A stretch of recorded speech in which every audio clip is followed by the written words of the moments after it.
excited about the material. They themselves, when we asked them what they would need to succeed in the class, rather than saying, well, what I need from you, professor, is, or what I need you to be doing, they completely took ownership and said, what I need to do is spend more time with the text. What I need to do is prepare more before class. And that was completely unprompted.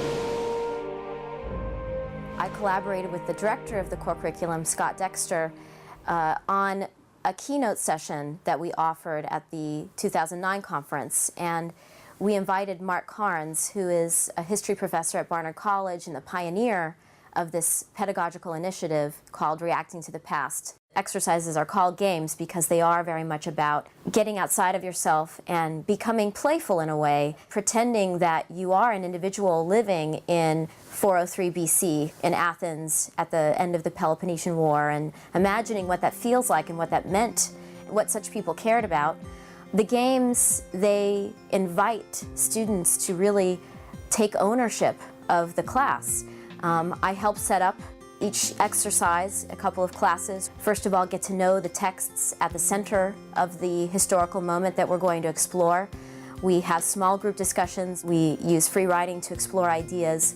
But after those setup sessions, I step back and they run the class, because when they enter the class, they are encouraged to imagine themselves in that moment as part of that culture. 403 BC Athens, Ming China at the end of the 16th century, the French Revolution in 1791. By allowing them to really take over, to pretend that they are there, really amazing things happen. Article 5, the law has the right to forbid only such actions as are injurious to society. But they did it for their peers. They didn't do it for me. That's the difference. They did it because they needed to do it and they wanted to do it. Until for others and work for others is a complete direct violation of such an argument. You've only read the stuff you think is going to help your argument. Right. You don't know what the other people are going to say. And they've learned that. And I think that's just a great lesson in life, that learning all sides of the argument is going to help you express your part better.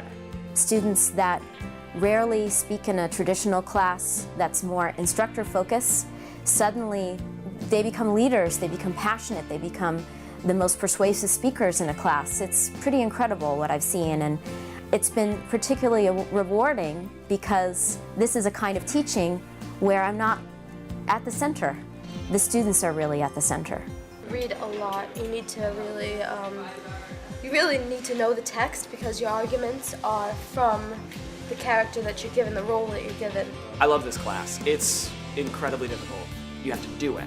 You actually have to be the French Revolution, or you have to be in Ming China, or you have to be in 403 Athens. Mm-hmm. And being there makes you understand, get inside their brains, even though you're only getting inside one faction's, one side of the argument. You begin to understand where they're all coming from. You begin to understand how they were working and why they were fighting for what they were, rather than this person fought for this and that person did this. It is very helpful in allowing you to understand, as I said, what the motivations were and why certain outcomes, trumped others, but also the fact that there's a number of outcomes that were just as easily possible as the one that actually happened. I think it would be appropriate for anyone who wants to engage and wants to do something different and wants to really invest, take ownership of their education. That's what Reacting invites them to do. That's what I invite them to do.